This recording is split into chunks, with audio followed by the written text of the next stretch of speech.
سے لڑ رہے ہیں. تو یہاں پہ بھی 3 گروپ موجود تھے اور ان کے پاس تھوڑا تھوڑا علاقہ تھا تینوں کے پاس، اور سب سے کم شاید علاقہ یہ الجولانی جو انہوں نے ابھی جو ہے آگے آ کے زیادہ ان کا جو اوپر اٹھایا جا رہا ہے ان کو میڈیا پہ، ان کا زیادہ اتنا علاقہ شاید نہیں تھا. باقی جو 2 گروپس ہیں کرد اور ایک اور گروپ ہے ان کے پاس زیادہ علاقہ تھا شام کا. لیکن جب ان کا بھی حالیہ مسئلہ چلا تو انہوں نے پیش قدمی جب شروع کی ایک سائڈ سے، تو انہوں نے بھی دوسری سائڈ سے پیش قدمی شروع کی، اور اس طرح دیکھتے ہی دیکھتے 10 دنوں کے اندر اندر جناب پورا شام جو ہے ان کے کنٹرول میں آ گیا. اب کنٹرول میں تو آ گیا، لیکن اب آگے اس حکومت کو بنانا کافی جو ہے نا وہ مشکل ہوگا، کیونکہ اس میں کرد بھی ہیں اور باقی بھی، اور کچھ میں نے انٹرنیشنلی اور دیگر لوگوں کی باتیں بھی سنی، تجزیے بھی سنے اور دیکھا بھی کہ جو کرد ہیں وہ شاید ان کو زیادہ سپورٹ حاصل ہے امریکہ کی اور اسرائیل کی. اس کی وجہ یہ ہے کہ ان کے ذریعے، کیونکہ ان کے پاس جو علاقہ تھا وہ سارا دیکھ کے وہ کوئی ملانا چاہتے ہیں کہیں آگے جا کے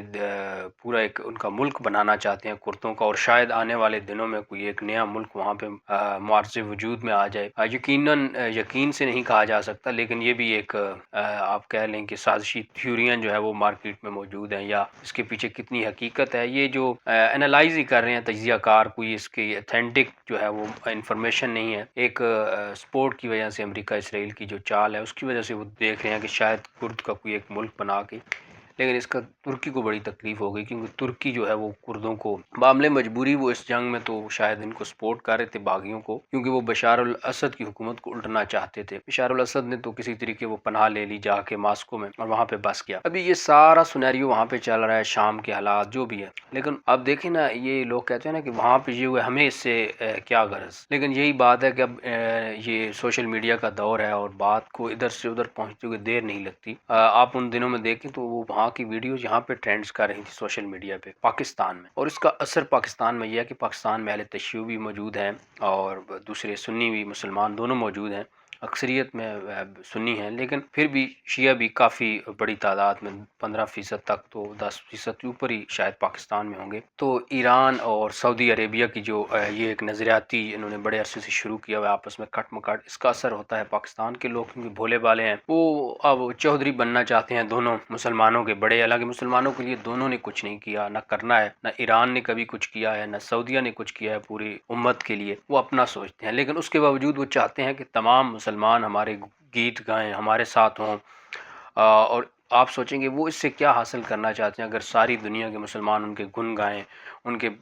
بارے میں ان کے ساتھ چلیں، ان کو صحیح مانیں. بھئی آپ کو تو صحیح ہے، کوئی فائدہ نہیں ہونا، ان کو بہرحال فائدہ ہونا ہے، کیونکہ جب وہ انٹرنیشنلی بات کرتے ہیں، جس طرح آپ اپنے ملک میں دیکھیں کہ کوئی بھی پارٹی ہے جتنی اس کی سپورٹ بیس ہوگی اس حساب سے اس کے ساتھ بات کی جاتی ہے. اب ایک بندہ پارٹی بنا کے بیٹھ جائے، اس کے پاس 10 بندے بھی نہ ہوں، تو اس کی بات کبھی نہیں سنی جائے گی. تو یہ دونوں بھی اسی طرح ہی ہیں کہ ایران کیونکہ مین سٹریم میں نہیں ہے، مسلمانوں کی جو باہر والے جو غیر مسلم ہیں وہ اس کو مین سٹریم مسلمانوں میں نہیں گنتے. نہیں تو ادروائز یہ جو آپ سمجھے نا کہ ایران بڑا ہوا ہے اور امریکہ اس سے ڈرتا ہے اور یہ نہیں ہو رہا، اس کو یہ نہیں کر پا رہا، وہ اس کو مین سٹریم سمجھتا نہیں ہے. اور اس نے خود جان بوجھ کے جو ہوا بنایا ہوا نا، وہ امریکہ بھی خود میڈیا کے ذریعے بنواتا ہے کہ ایران نے آج یہ کر دیا، اس کے پاس اتنے یہ ہوگی پاور، یہ ہوگی. ایسا بالکل بھی نہیں ہے. یہ میرا تجزیہ ہو سکتا ہے غلط ہو، آپ اختلاف کر سکتے ہیں، لیکن جو میں آگے جا کے آپ کو پوری بات سمجھاؤں گا شاید آپ سمجھ جائیں گے کہ میں کیا کہنا چاہ رہا ہوں اور کیوں کہہ رہا ہوں. کہ امریکہ بھی چاہتا ہے کہ یہ ہوا بن کے نا جو سعودیہ ہے یا باقی جو عرب ممالک ہیں ان کو دکھایا جائے ایران کو کہ یہ ایسے کر رہا ہے، ایسے کر رہا ہے، اور وہ اس ڈر سے کہ امریکہ ہمارے ساتھ رہے گا، اس سے بچائے گا، یہ وہ، تو وہ امریکہ کی باتیں مانتے ہیں. تو امریکہ جان بوجھ کے اس کو ہوا بناتا ہے. اگر یہ ایسے ہوتا نا اور مین سٹریم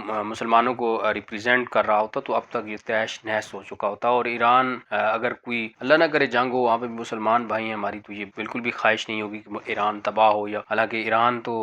سب ممالک جو بھی ہیں جو ان کے مسلک سے دوسرے مسلک کے مسلمان ہیں وہ چاہتے ہیں کہ دنیا سے مٹ جائیں یا وہ ہمارے مسلک میں آ جائیں. باقی کوئی ذریعہ نہیں ہے، کیونکہ جو ان کا قانون ہے ایران میں، بہرحال وہاں پہ غیر مسلک کو ان کے علاوہ جو ان کا مسلک ہے کسی دوسرے کو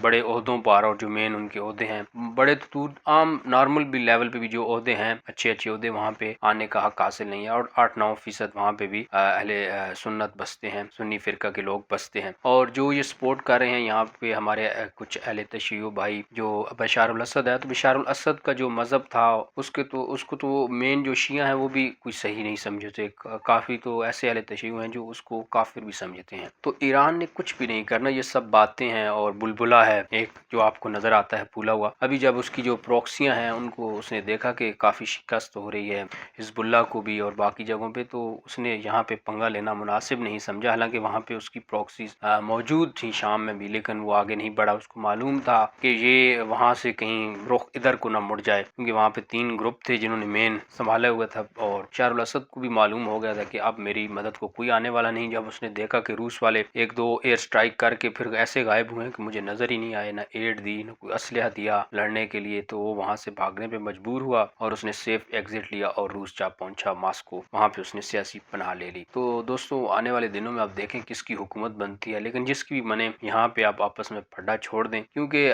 جو ایران ہے وہ بھی چاہتا ہے کہ جو دوسری دنیا ان کو مین سٹریم سمجھے کہ مسلمانوں کا کرتا دھرتا ایران ہے، اور سعودی عربیہ اور ترکی بھی کسی حد تک وہ سمجھتا ہے ترکی کے میپ جس طرح ہماری خلافت تھی تو ہم تھے، اور یہ وہ ترک وہ بھی اپنی ہیجمنی چاہتے ہیں، اور سعودیہ بھی چاہتا ہے، لیکن یہ چاہتے ہیں کہ ہمیں سب بہت جو ہے وہ دھنیہ واد کریں، لیکن ہم کریں بھی کچھ نہیں مسلمانوں کے لیے۔ تو ایسا نہیں ہو سکتا کہ آپ بغیر کچھ کیے، ایران نے بڑی بڑی دھمکیاں لگائیں یہ کر دیں گے، لیکن حماس کے لیے انہوں نے 2 ٹکے کی مدد نہیں کی، یہ صرف اپنے سکور سیٹل کرتے رہے، اور وہ بھی